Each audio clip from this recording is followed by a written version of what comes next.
क्या आपको याद है कि प्रकाश का बिंदु स्रोत गोलाकार तरंगाग्र का उत्सर्जन करता है? इन तरंगाग्रों को समतलीय तरंगाग्रों में परिवर्तित किया जा सकता है जब बिंदु स्रोत को उत्तल लेंस के फोकस पर रखा जाता है। हम इस तथ्य का उपयोग विवर्तन के अध्ययन में करेंगे। आइए इसकी विस्तार से चर्चा करते हैं। एक अवरोध द्वारा सीमित तरंगाग्रों के प्रकार के आधार पर विवर्तन दो प्रकार के होते हैं, फ्रेस्नेल विवर्तन और फ्राउनहोफर विवर्तन। जब एक वर्णी प्रकाश स्रोत S और अवरोध AB, जो एक झिरी या किनारा हो सकता है, के बीच की दूरी तथा अवरोध और पर्दे C जिस पर विवर्तन पैटर्न देखा जाता है के बीच की दूरी परिमित है, तो परिणामी विवर्तन को फ्रेस्नेल विवर्तन कहते हैं।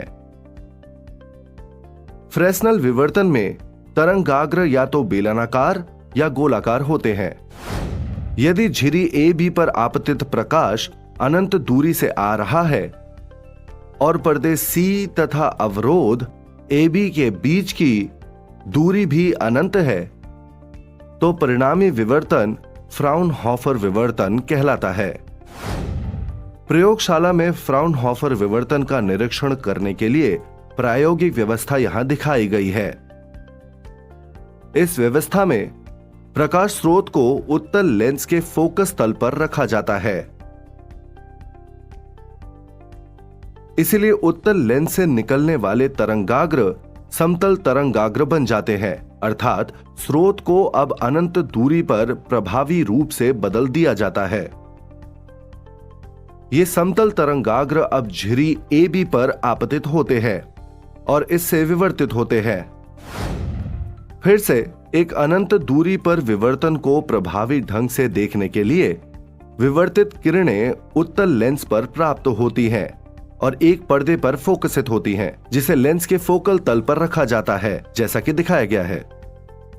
इस तरह एक प्रयोगशाला में फ्राउनहोफर विवर्तन प्राप्त किया जा सकता है और आसानी से अध्ययन किया जा सकता है। यदि जैसा कि यहां दिखाया गया है, चौड़ाई D की एक झिरी को एक वर्णी स्रोत से समानांतर किरणों द्वारा प्रकाशित किया जाता है, तो झिरी पर आपतित तरंगों में समतल तरंगाग्र प्राप्त होते हैं। जब ऐसा तरंगाग्र एक झिरी के तल तक पहुंचता है, तो तरंगाग्र के खुले हिस्से का प्रत्येक बिंदु हाइगेंस सिद्धांत के अनुसार सभी दिशाओं में संचरण करते हुए द्वितीयक तरंगों के एक कला संबद्ध स्रोत के रूप में कार्य करता है। पर्दे पर एक बिंदु P0 पर विचार करें, जो रेखा AB के लंब समद्विभाजक पर स्थित है। झिरी AB के तल पर एक तरंगाग्र से निकलने वाली द्वितीयक तरंगे और एक झिरी के तल के लंबवत संचरण करते हुए लेंस L द्वारा P0 पर लेंस L के फोकल तल पर रखे पर्दे पर फोकसित होगा। चित्र 3 किरणों को दिखाता है, जो अपने अपने तरंगाग्रों के लंबवत होते हैं। ऐसे सभी तरंगाग्र एक ही कला के साथ एक ही समय में बिंदु P0 पर पहुंचते हैं और इसलिए P0 पर फोकसित होते हैं। यहां ध्यान देना चाहिए कि झिरी AB के तल पर उनके मूल बिंदु से बिंदु P0 तक प्रकाशिक पथ समान है और इसीलिए वे समपोषी रूप से व्यतिकरण P0 पर एक दीप्त बिंदु प्राप्त करने के लिए करते हैं। बिंदु P0 को केंद्रीय उच्चिष्ट कहा जाता है। इसके बाद समानांतर किरणों के एक सेट पर विचार करें, जो द्वितीयक तरंगों से जुड़ी होती है, जो AB पर आपतित तरंगाग्र से निकलती है। उनकी केंद्रीय रेखा X P0 से किसी कोण थीटा पर संचरण की दिशा के अनुदेश।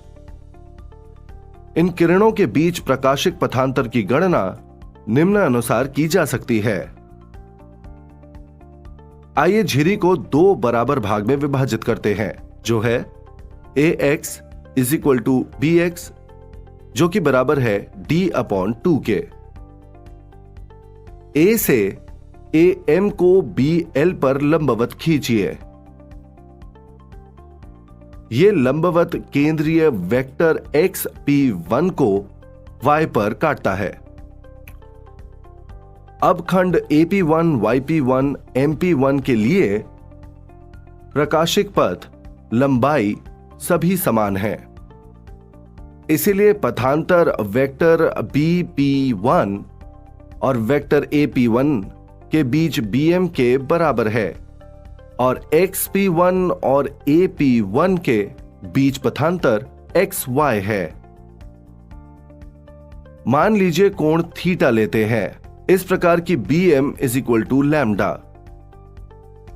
अतः BM upon AB is equal to lambda upon D, जो कि बराबर है साइन थीटा के। अतः lambda is equal to D sine theta. X AB का मध्य बिंदु है और XY is equal to lambda upon 2। XP1 और AP1 के बीच पथांतर XY है, जो कि बराबर है लैम्डा अपॉन 2 के। इसलिए वे विनाशी रूप से P1 पर व्यतिकरण करते हैं। अब झिरी AB के आधे खंड AX में प्रत्येक बिंदु के लिए खंड XB में एक संगत बिंदु होगा, जिससे कि इस युग्म में से प्रत्येक से P1 तक पहुंचने वाली किरणों का पथांतर लैम्डा अपॉन 2 होगा और विनाशी रूप से एक दूसरे के साथ व्यतिकरण करेंगे। ये दर्शाते हैं कि P1 पर परिणामी तरंग का आयाम आधे भाग AX के कारण दूसरे आधे XB के विनाशी व्यतिकरण से निरस्त हो जाएगा और P1 पर नेट तीव्रता 0 होगी। इस प्रकार हम फ्राउनहोफर विवर्तन के पहले निम्निष्ट के लिए एक एकल झिरी द्वारा प्रतिबंध इस प्रकार प्राप्त कर सकते हैं। Sine theta is equal to lambda upon D। हमारे पास P0 के दूसरी ओर एक और निम्निष्ट भी होगा, जो सममित रूप से P1 डैश पर स्थित है। सारांश: इस वीडियो में हमने एक अवरोध फ्रेस्नेल विवर्तन और फ्राउनहोफर विवर्तन द्वारा सीमित तरंगाग्रों के प्रकार के आधार पर दो विवर्तनों के बारे में सीखा है। जब प्रकाश स्रोत झिरी और पर्दे के बीच की दूरी परिमित होती है तो हमें फ्रेस्नेल विवर्तन पैटर्न प्राप्त होता है। वे बेलनाकार या गोलाकार तरंगाग्र बनाते हैं, जबकि जब प्रकाश स्रोत अनंत पर रखा जाता है और झिरी तथा पर्दे के बीच की दूरी भी अनंत होती है तो हम फ्राउनहोफर विवर्तन देखते हैं। इस तल में समतल तरंगाग्र देखे जाते हैं। प्रयोगशाला में फ्राउनहोफर प्रयोग करने के लिए हम उत्तल लेंस का उपयोग स्रोत की स्थिति को पूरा करने के लिए और पर्दे अनंत पर होने के लिए करते हैं। एकल झिरी द्वारा फ्राउनहोफर विवर्तन करते समय हम संबंध प्राप्त करते हैं lambda is equal to D sine theta. द्विझिरी प्रयोग में हमने देखा कि दीप्त फ्रिंजों की तीव्रता सभी जगह समान थी। क्या यह विवर्तन की परिघटना के लिए भी मान्य होगा? जानने के लिए बने रहें।